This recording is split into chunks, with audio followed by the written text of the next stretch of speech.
Hi my dear students, last వీడియోలో మనం విలోమ్ శబ్ద కోసం డిస్కస్ చేసుకున్నాం, గుర్తుంది కదా. విలోమ్ శబ్ద అంటే ఇది.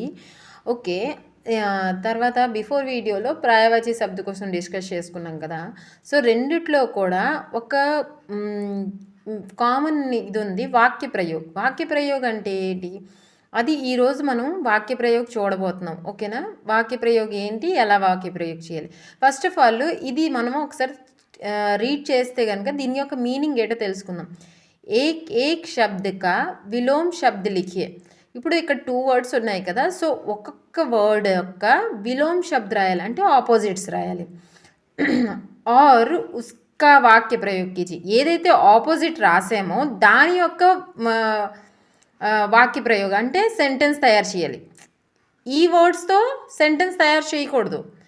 దీని యొక్క ఆపోజిట్ వర్డ్ ఏదైతే మనం రాసామో, విలోమ్ శబ్ద ఏదైతే రాసామో దాంతో సెంటెన్స్ మేక్ ఏ సెంటెన్స్ చేయాలన్నమాట. సో ఇది క్లియర్ అయింది కదా. సో ఒక్కసారి విలోమ్ శబ్ద ఆల్రెడీ చూసేసాం కాబట్టి దాని యొక్క వాక్య ప్రయోగం ఏంటో అనేది చూసేద్దాం. సో ఇదే కదా మన విలోమ్ శబ్ద పేజ్. సో మనకి బుక్లో ఇచ్చినవి ఫస్ట్ లెసన్ నుంచి లాస్ట్ లెసన్ వరకు ఇవి విలోమ్ శబ్ద అనమాట. ఓకే, దాని ఆపోజిట్స్ ఏంటి అనేది పక్కన ఎలాగా రాశాను, మీరు ఇదివరకే వీడియోలో చూశారు కదా. సో ఆ ఆపోజిట్ వర్డ్తో మనం సెంటెన్స్ తయారు చేయాలి.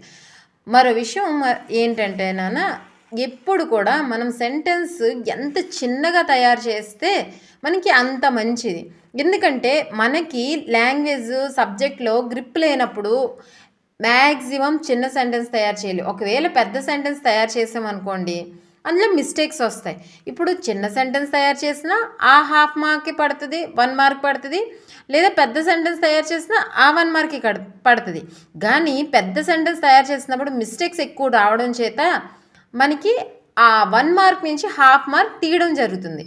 అదే కనుక చిన్న సెంటెన్స్ ఉంటే ఖచ్చితంగా ఫుల్ మార్క్స్ మనకి పడిపోతాయి. సో ఫస్ట్ ఏంటి, నిరపరాధి. అపరాధి యొక్క చూడండి, అపరాధి యొక్క ఆపోజిట్ నిరపరాధి కదా. ఈ వర్డ్తో మనం సెంటెన్స్ తయారు చేయాలి. ఓకే, సో నిరపరాధి సెంటెన్స్ ఎంత చిన్నగా ఉంటే అంత మంచిది. వహ్ నిరపరాధి హే. నిరపరాధి అంటే మీనింగ్ ఏంటి, నిర్దోషి అని అర్థం. తను నిర్దోషి. ఈ చిన్న సెంటెన్స్ సరిపోద్ది కదా ఒక 1 మార్క్ గెయిన్ చేయడానికి. నెక్స్ట్ ప్రసన్న అంటే హ్యాపీ, అప్రెషన్ అంటే సాడ్. మే అప్రెషన్ను, నేను సాడ్గా ఉన్నాను. నెక్స్ట్ ఆశ.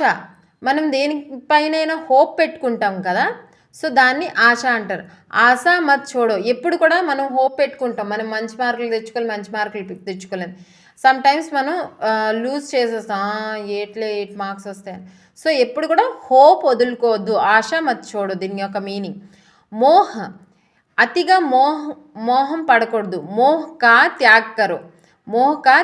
యాక్చువల్లీ త్యాగ్ ఒక ఆపోజిటే మోహ. త్యాగ్ అంటే విడిచిపెట్టడం, మోహ అంటే దాని మీద మమకారం పెంచుకోవడం. సో ఇక్కడ త్యాగ్ అంటే వదిలేయాలి, ఎక్కువ మోహం పెట్టుకోకూడదు. త్యాగ్ కరో అంటే వదిలేయాలి. నఫ్రత్, ప్యార్ యొక్క ఆపోజిట్ నఫ్రత్. కిసీసే నఫరత్ మత్ కరో. ఎవరికి కూడా ద్వేషించుకు, ఎవరితో కూడా ద్వేషించుకు, ఎవరిని కూడా ద్వేషించుకు. పుణ్య, ఇక్కడ ఒకటి చెప్తున్నాను, ఒక ఆపోజిట్ అనేసరికి ఇక్కడ కూడా అబ్జర్వ్ చేసినట్టయితే మోహ ఒక ఆపోజిట్ ఏంటి, త్యాగ్ ఒక ఆపోజిట్ ఏంటి, మోహ. ఒకవేళ ఐదర్ ఇది ఇచ్చినా ఈ సెంటెన్స్ రాస్తే సరిపోద్ది, ఐదర్ ఈ వర్డ్ ఇచ్చినా ఈ సెంటెన్స్ రాస్తే సరిపోద్ది. అంటే ఈ సెంటెన్స్ రెండుటికి 2 టైప్స్గా యూజ్ అవుతుంది. ఓకే, అలాగే పాప పుణ్య. ఇక్కడ చూడండి, పుణ్య కమాओ పాప్ నహి. పాపం గడించుకోవద్దు, పుణ్యం గడించుకో. పుణ్య కమాओ అంటే పుణ్యం గడించు, పాపం కాదు. ఇలా వచ్చినప్పుడు ఏంటవుతుంది అంటే, ఇప్పుడు ఏంటి గ్యారంటీ, పాపే ఇటువైపు ఇచ్చి దాని ఆపోజిట్ రాయమన్నాడు. ఏమైనా అవ్వచ్చేమో, పుణ్య ఇచ్చేసి దాని ఆపోజిట్ రాయమనొచ్చేమో. 2 పక్షాల్లో ఐదర్ పాప ఇవ్వని, ఐదర్ పుణ్య ఇవ్వని. కానీ సెంటెన్స్ మనకి ఈజీగా 2 టైప్స్గా యూజ్ అయ్యేటట్టు నేను మరీ మిమ్మల్ని దృష్టిలో పెట్టుకొని, అంటే ఎలాగ టఫ్ కదా, ఒక లైన్ను రెండుటికి ఉపయోగపడేలా రాశాను. సుఖ్ దుఃఖ్ జీవన్ మే మిల్తే హీ హై, కష్టాలు సుఖాలు ఈ రెండు ఆపోజిట్స్ తెలుసు కదా. సుఖ్ దుఃఖ్ సుఖము దుఃఖము జీవితంలో దొరుకుతాయి కంపల్సరీ, మిల్తే హీ హై కంపల్సరీగా దొరుకుతాయి. దుర్భాగ్య భాగ్య ఇంకా దుర్భాగ్య, భాగ్య దుర్భాగ్య కర్మ కా ఖేల్ హై. భాగ్య అవ్వచ్చు అంటే అదృష్టం అవ్వచ్చు, దుర్భాగ్యం అంటే దురదృష్టం అవ్వచ్చు. కర్మ కా ఖేల్ హై, నువ్వు చేసే పనిపై ఆధారపడి ఉంది అంటే కర్మపై ఆధారపడి ఉంది. నిర్జీవ్ లక్డీ నిర్జీవ్ వస్తు హై, కర్ర నిర్జీవమైన వస్తువు. అశాస్త్రీయ కామ్ మత్ కరో, సారీ ఇక్కడ స్వదేశీ వదిలేసాం కదా. స్వదేశీ అంటే మీనింగ్ ఏంటంటే మన ఒక్క దేశం వాడు అంటే నేను ఏ దేశంలో బిలాంగ్ చేస్తున్నానో అదే దేశం నుంచి మరో పర్సన్ని మనకి ఏటవుతాడు, స్వదేశీ అవుతాడు అంటే మన దేశం వాడు. మే విదేశ్ మే స్వదేశీ సే మిలా, ఇప్పుడు నేను విదేశాల్లో నేను విదేశాల్లో స్వదేశీ సే మిలా మన ఒక్క దేశం వాడితో కలిశాను, స్వదేశీ మన దేశం వాడితో కలిసాను. అశాస్త్రీయ కామ్ మత్ కరో, శాస్త్రీయ అంటే ఏంటి ట్రెడిషనల్, అశాస్త్రీయ అంటే ఏంటి అన్ట్రెడిషనల్. అశాస్త్రీయ కామ్ మత్ కరో, అన్ట్రెడిషనల్ వర్క్ చెయ్యొద్దు. సేవక్ అంటే ఏంటి, సేవక్ అంటే సేవ చేసేవాడిని సేవక్ అంటారు. మే భగవాన్ కా సేవక్ హూ, నేను దేవుడు యొక్క సేవకుణ్ణి. శిష్య మే మేరే గురువు కా శిష్య హూ, నేను మా గురువు యొక్క శిష్యుణ్ణి. రాత్ ఇక్కడ దిన్ और రాత్ అనేది ఒకటికొకటి ఆపోజిట్, ఇది మనకి తెలుసు. దిన్ రాత్ మెహనత్ కరో, రాత్రి పగలు కష్టపడు. అనేకత అంటే ఏంటి, యూనిటీ ఇన్ డైవర్సిటీ అని ఎప్పుడైనా విన్నారా? యూనిటీ అంటే ఏకత, అనేకత అంటే డైవర్సిటీ. అనేకత భారత్ అనేకతా మే ఏకతా వాలా దేశ హై. ఎంతోమంది ఉన్న ఇది perfect meaning. Unity in diversity అంటే India is unity in diversity, ఇది ఈ యొక్క సెంటెన్స్ యొక్క మీనింగ్. పరదేశ్ అంటే పరాయ దేశం, ఐదర్ విదేశైనా అనుకోవచ్చు, ఇది సినోనిమ్ అనమాట. ముఝే పరదేశ్ భ్రమణ్ కర్నే కా షాక్ హై, నాకు పరాయి దేశ అంటే పరదేశ్ అంటే విదేశాలు తిరగడం అంటే ఇష్టం. దీని మిగతావి ఇక్కడ రాశాను. నవీన్ అంటే కొత్తవి, ప్రాచీన్ అంటే పాతవి. ఇప్పుడు రెండుటికి కలిపి ఎందుకు రాశానంటే నేను ఇందాక చెప్పాను కదా, మీకు మెన్షన్ చేసినట్టే ఒకవేళ ఇది రావచ్చు అది రావచ్చు, ఏదైనా సరే సెంటెన్స్ ఒక్కటి లర్న్ చేస్తే సరిపోద్ది. భారత్ మే ప్రాచీన్ నవీన్ శిలాయే బహుత్ సి హై. శిలాయ అంటే శిలలు, చెక్కుడు బొమ్మలు ఉంటాయి కదా, రాతితో చెక్కిన శిల్పాలు శిలాయ అంటారు, శిల్పాలని శిలాయ అంటారు. భారత్లో అంటే భారతదేశంలో ప్రాచీన్ అంటే పాతవి, నవీన్ అంటే అలానే కొత్తవి, శిలాయ అంటే శిల్పాలు చాలా ఉన్నాయి. సఫలత మెహనత్ సే సఫలత మిల్తీ హై. మెహనత్ అంటే కష్టపడితే, సఫలత అంటే మనకి సక్సెస్, మిల్తీ హై కష్టపడితే సక్సెస్ లభిస్తుంది.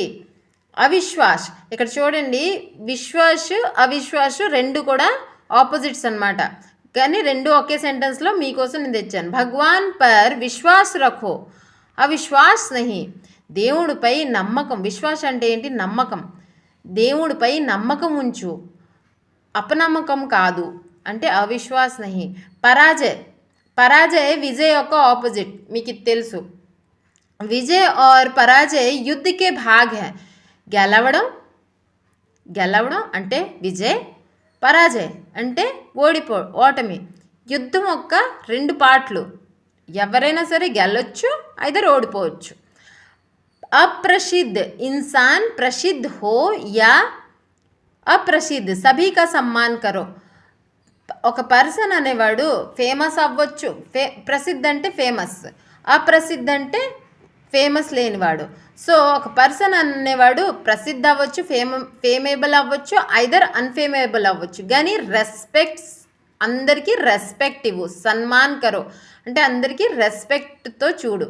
నెక్స్ట్ వచ్చేసరికి సులభ్, ఇది ఒక మిస్ అయిపోయింది కదా. సులభ్, పढ़ाई करने से పరీక్ష సులభ్ హోతీ హై, చదివితే ఎగ్జామ్ ఈజీగా ఉంటుంది. ఒకవేళ ఇక్కడ దుర్లభ్ వచ్చింది అనుకోండి, ఇక్కడ ఏం చేస్తారు చిన్నగా పढ़ाई నా కర్నేసే అంటే ఇది ఇక్కడ రాస్తారు. పढ़ाई నా కర్నేసే పరీక్ష సులభ్ ప్లేస్లో దుర్లభ్ రాసేస్తారు. ఐడియా ఉంది కదా, మొన్న నేను చెప్పాను దుర్లభ్. సులభకు ఆపోజిట్ మరి ఒకసారి చూపించమంటారా, ఇదిగోటి దుర్లభ్ సులభ్, ఈ రెండు ఆపోజిట్ కాబట్టి నేను ఒకే సెంటెన్స్లో రాస్తే ఎక్కువ స్పేస్ అయిపోద్ది, పైగా మీకు మెమరీ ప్రాబ్లం అవుతుందని చెప్పేసి నేను అలా రాశాను అనమాట. అది ఈజీ ఎగ్జాంపుల్. పढ़ाई నా కర్నేసే ఈ సులభ్ ప్లేస్లో దుర్లభ్ రాసేస్తారు యాజ్ ఇట్ ఈస్గా. అసంభవ్ అంటే సంభవ్ కాలేని అంటే ఈజీగా, సంభవ్ అంటే జరగలేనిది, అసంభవ్ అంటే ఏంటి ఏదైతే జరగదు. కార్య సంభవ్ హో యా అసంభవ్ పూరా కరో, కార్య సంభవ్ అంటే ఈజీగా అయ్యేది అవ్వచ్చు, అసంభవ్ చేయలేనిది అవ్వచ్చు, కానీ కంప్లీట్ చేయి, వర్క్ని కంప్లీట్ చేయి. అజ్ఞాన్ అంటే జ్ఞానం లేనిది. విద్యా కా జ్ఞాన్ జీవన్ మే అజ్ఞాన్ దూర్ కర్తా హై, విద్య ఒక జ్ఞానం మన జీవితంలో అజ్ఞానాన్ని దూరం చేస్తుంది. ఘటియా అంటే ఏంటి, వేస్ట్. బడియా కామ్ కరో, ఘటియా నహి మంచి పనులు చెయ్యు, బడియా అంటే ఏంటి మంచి. బడియా కామ్ కరో ఘటియా నహి చెత్త పని చెయ్యకు. నిరాకార్ షాకార్ ఒక ఆపోజిట్ నిరాకార్. సో ఇక్కడ ఏం రాస్తాం, భగవాన్ నిరాకార్ హో యా షాకార్ వతో పూజనీయ హై, దేవుడు ఆకారంలో ఉన్నా నిరాకారంలో ఉన్నా ఆయన ఎప్పుడు కూడా పూజనీయ అంటే పూజించబడేవాడు. అంటే దేవుణ్ణి నిరాకార అంటే ఏంటి, సాకార అంటే ఏంటి, గుళ్ళో విగ్రహాలు ఉంటాయి, తో సాకార్ దానికి ఒక కాలు చేతులు అంటే రూపం ఉంది. కొన్నిసార్లు రాళ్ళని కూడా పూజ చేస్తాము, ఒక చెట్టు కింద రాయి ఉంటే దాన్ని కూడా బొట్టు పెట్టి దీపం పెడతాం, దానికి రూపం లేదు. నిరాకార అంటే ఏంటి, రూపం లేనిది. సాకార అంటే ఏంటి, రూపం ఉన్నది. దేవుడు సాకార అవ్వు నిరాకార అవ్వు, కానీ ఎప్పుడు కూడా పూజించబడేవాడే అని అర్థం.